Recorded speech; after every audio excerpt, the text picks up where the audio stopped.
a minute or two. We're going to allow 1 or 2 minutes for any late comers, and then we'll get going. Got it. Coach, how we do our interviews, I know you do them a little bit differently in the past. We'll start with an opening statement from yourself, just about you coming on board here at Creighton. Then I'll open the floor to questions. And for those in attendance, if you'll hit the raise hand function, I'll call on you, and then you'll have a question. We'll probably cap this at about 30 minutes. Make sure everybody gets on with the rest of their day. I know a lot of us are here at the stadium, and I know Coach has got a lot of things to get going and get ready as he prepares to come on board here at Creighton. So we'll allow 1 more minute before we get started. Sounds good. I'll be right back in 1 minute.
All right, we're going to go ahead and get started. First of all, everyone, thank you for joining us.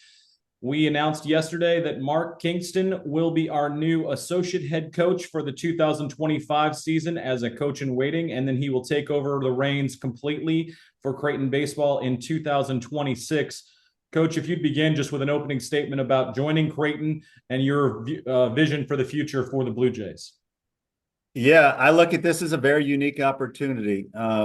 My background has been filled with some private institutions where we did very well, Miami and Tulane. And so when Marcus called me about this opportunity, it completely caught me off guard. But the more I thought about it, the more I thought it made a lot of sense. When you combine that education with that stadium and that town, the more I thought about it, the more I thought this might be a really good fit for myself, for our family. And we investigated and we came up to Omaha, my wife and I, and we tried it on for size, and it just really, really fit us from every angle. And so I'm very excited to be there. Our family's very excited for the opportunity. As I look at the program, obviously there's been a lot of great moments in the program's history, and we want to build on that. I'll be shoulder to shoulder with Ed for the next year, trying to serve our players and do everything we can to make this a great experience for the 25 season. And then after that, we want to continue to build this program and make it one of the premier programs around, and help it to reach its potential. That's really what coaches do. They're there to serve players, help them reach their potential on and off the field.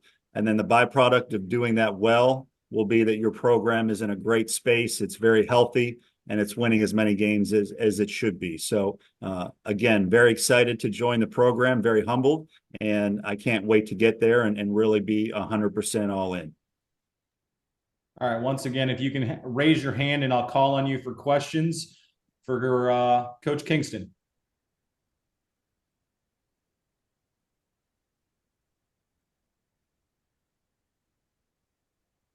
Come on, guys. Even the players yesterday were less shy about asking questions. All right, we'll start with Anna Bellinghausen. Anna, if you'd start and introduce yourself to Coach as we move forward. Yeah, hey coach, just getting ready Hi, for the CWS here, but appreciate you taking the time. I'm with Hurrdat Sports in Omaha, so excited to cover the Blue Jays the next season and then see you take over the program as well. But just wanted to start off with your approach to recruiting, obviously in this ever-changing landscape of college baseball, and how you approach that in 2025 and beyond. Well, it's very complicated. It's more complicated than it's ever been. You can get players from high school, you can get players from junior colleges, and you can get players out of the transfer portal. So I think what each program around the country has to do is figure out what is their niche. What's the best recipe for us? Is it 33, and 34%? Is one of those out and it's 50-50? I think we just need to really dig into what makes the most sense for us, as every other program does, and proceed with whatever we think makes sense. It may be more heavy high school guys. It may be more heavy on the transfer portal side. I know the last couple of years at Creighton, they've been going pretty heavy into the portal. And so I just want to get in there and not come in with any preconceived notions or judgments. I just want to come in and figure out what's been working and what needs to get better to continue to help the program to get better. So I have an open mind. I think you need to explore all of those options. And then as we move forward, we'll figure out what makes the most sense for Creighton. We'll go to Clayton next. Hi, Coach. Clayton Collier. I'm our sports director over at Channel 6 here in Omaha. First of all, welcome to Omaha. Thank you. Appreciate it. Yeah, I wanted to ask you, this is, as you mentioned, a unique situation, getting, a year as a coach in waiting. What kind of advantage is that to get to be part of a program for a year, kind of get a lay of the land of what's been before you kind of get your own hands on it, as opposed to just jumping right in? Yeah, I think there's definitely some advantages. I can get to know the players. I can get to know the city. I can get to know all the people that support our program. I can get to know the administrators. Like it's you get a head start. And I've already agreed with Ed that any game we win this year will go on my record, and any game we lose will go on his. So I'm really excited about that as well. So it's basically it's a year to come in and as I said, help Ed, help the players to have a great year in 2025, but also be able to set the foundation for the future. So I'll be able to kind of look at a lot of things from a lot of different angles. And I think that's a good thing. Lauren, you're next up. Hey, Coach, how are you? Lauren Michaels, sports anchor at KTV. Welcome to Omaha. You're here in an exciting time. Yes, thank you. First of all, just your thoughts on Big East baseball as a whole and how you see Creighton continuing to raise the bar in the conference right now. Well, I need to learn a lot about the Big East. I do. I'm not going to come in and tell you that I'm an expert on the league. The Big East I remember from growing up was Big East basketball, and it was Syracuse and St. John's and Georgetown and all those teams. That's kind of what I grew up on. I know it's a lot different now as it's currently constructed, but I know there's good baseball teams. I know there's good coaches and good players in this league, and my goal is that we are one of the premier teams, not only in this league, but then if you are one of the premier teams in this league, you saw that a UConn can go to a super regional. So obviously, I think they're right now the bar that everybody's trying to chase. And my goal is that pretty soon we are the team that everybody's trying to chase. Thank you. Yeah. John Walker, we're going to have you go next, and then I will ask a question on behalf of John Bishop as he's having some audio issues. Hey, Coach, John Walker with Omaha World Herald. How are you? Good, John. How you doing? I'm hanging in there, man. Welcome to the area. I was just curious what was one of your biggest takeaways from your 7 years at South Carolina? Well, the SEC is very competitive, as you might imagine. There's a lot of teams in your town right now from our league, and so I've evolved over the 7 years that being at South Carolina. I've really evolved as a coach. What I've learned through our players, and really from my own kids as well, coaching and parenting is very similar. You've got to know when to be tough on them. You've got to know when to give them a hug. You've got to know when they're trying to pull one over on you, and you got to know when they just need a little bit of support to get over the hump in something. So I would say the 7 years at South Carolina have really taught me how competitive every category needs to be in your program. The recruiting, the preparation, the scouting, all those things have to be done at the absolute highest level to be able to keep up with the best of the best. And whether it's the Big East, whether it's the ACC, the SEC, that doesn't change. It's kind of all relative. To be the best in your league against similar type programs, you've got to have everything on lockdown. And so, again, over the years here at South Carolina, but also at South Florida and also at Illinois State, spent a lot of time up there in the Midwest already. You just have to have everything at as high a level as you possibly can. And if you do that, then you have a chance to have a really strong program. All right, Coach, I'm going to ask a question on behalf of John Bishop. John is the radio voice of the Blue Jays during the season, but also is at Unsportsmanlike Conduct at 1620 in Omaha. His question, he has two questions, and I'll start with, what are your memories of coaching against Ed Service while you were at Illinois State? And then following that up, how do you see recruiting in the Midwest compared to when you were at Illinois State? Well, the first one is, I would say we had some pretty feisty battles back in the day. I don't know if Ed remembers this story, but I remember them coming into Bloomington to play us, and our batting practice was just finishing up, and they were going out to the outfield to stretch a little bit. And I thought being a little bit too aggressive and taking a little bit too much of our real estate, since we were still taking batting practice. And so Ed and I had a couple words for each other, and but all out of competitiveness and all out of sticking up for our teams. And so I've got a lot of respect for Ed. I've always thought his teams were very well coached. Obviously, the defensive side speaks for itself, and he's won a lot of games over the years. So again, I look forward to being shoulder to shoulder with him and trying to make sure he goes out on a good note. But the Creighton, Illinois State battles back in the day were always very, very competitive, and you had to earn your wins. They weren't going to give you anything. And so that's what I'm hoping I'm walking into now, is a roster that's built that it's not going to beat itself, and we can provide a lot of help in all the areas to try to help take it up another notch. And then recruiting in the Midwest, look, recruiting is about relationships. It's about knowing people. It's about creating a reputation where people know they can trust you with their players and with their kids. And that's the reputation we will have. We're going to treat our players the right way.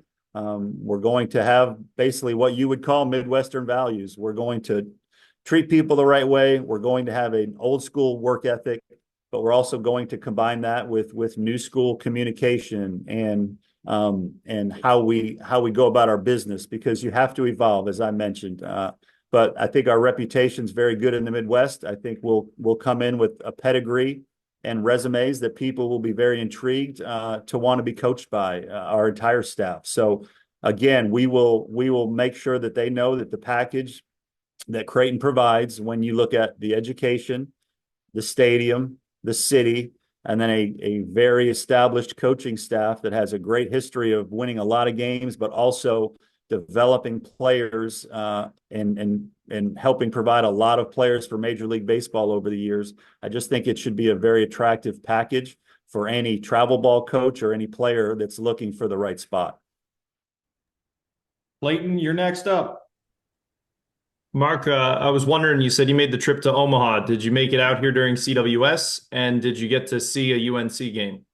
Well, that's a great question. We got there just before the World Series was starting. Unfortunately, Creighton put us up at the Tennessee hotel. So I still had a little PTSD from playing Tennessee earlier this year. They're really good, as you guys have seen firsthand. But what I did do, my wife and I, one morning when we were there, when I came here as a player with North Carolina, we stayed at the Embassy Suites. I still remember like it was yesterday.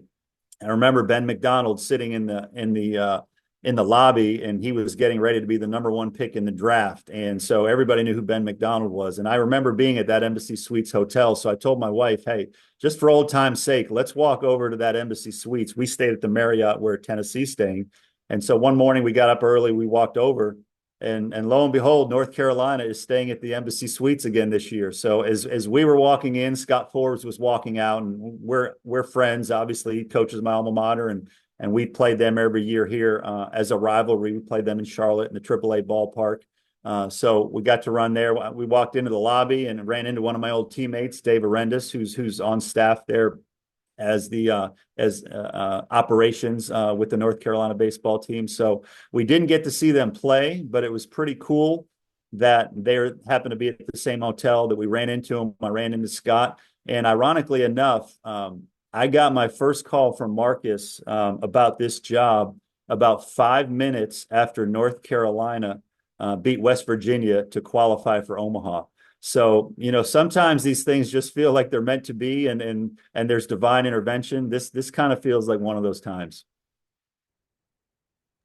Thank you. Kelsey, you're up next. Hi, Coach Kelsey Mannix with KMTV in Omaha. Welcome. Thanks so Thank much you, for taking Kelsey. the time. Thank you.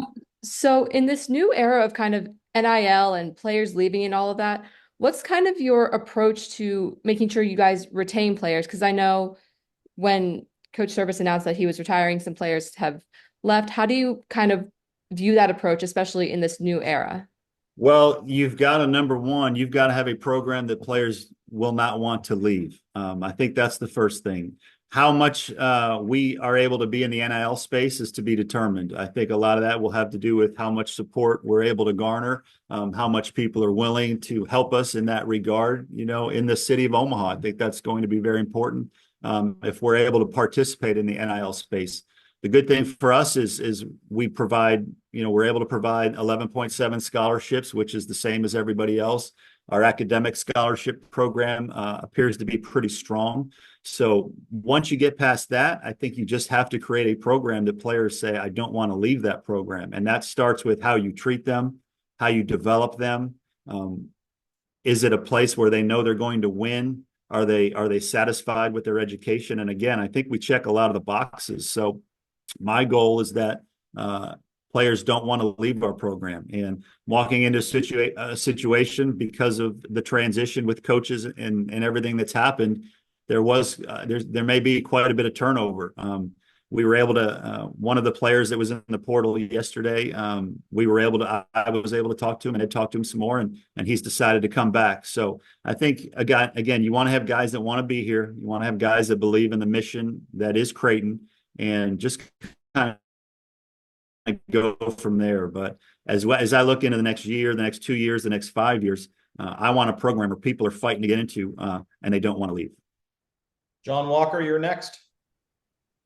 Coach, you kind of alluded to the time that Ed and Creighton came to Bloomington. Does this all kind of feel full circle? Missouri Valley circling back around to Creighton all these years later? A little bit, now Wichita's not in our league anymore. Missouri State's not in our league anymore. So it's different. It's a different feel.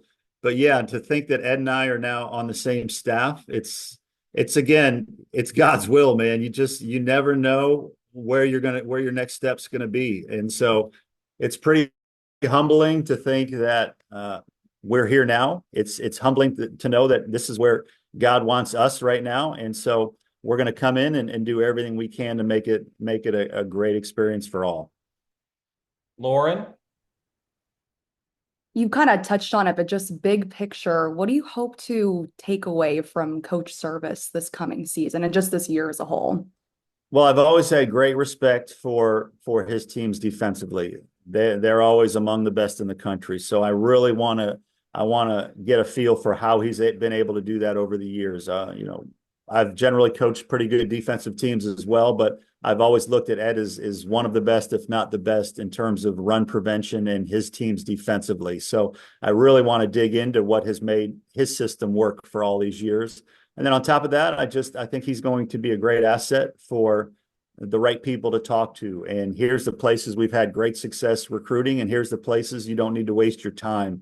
He's got almost 30 years of experience at this place. So I'd be very foolish not to try to get every bit of information and knowledge out of him over the next 10, 12 months that I possibly can. So again, I'm here to help him, but I'm also going to try to use him as the number one resource that a coach could ever have taking over a program. This is your final call for questions. We don't have any hands up just yet, so I'll give you a minute. And if not, we will let Coach go. Well, thank you everybody for being here today. I know you're busy with the CWS, but I look forward to to getting there. I'll give you all the access you want. I'll be as honest as I can at all times, and look forward to having a great relationship with you guys. I know you guys always have a job to do, so do we, and the more we can help each other, I think it's best for everybody. So I'll do my best to make sure I hold my part of that bargain for you.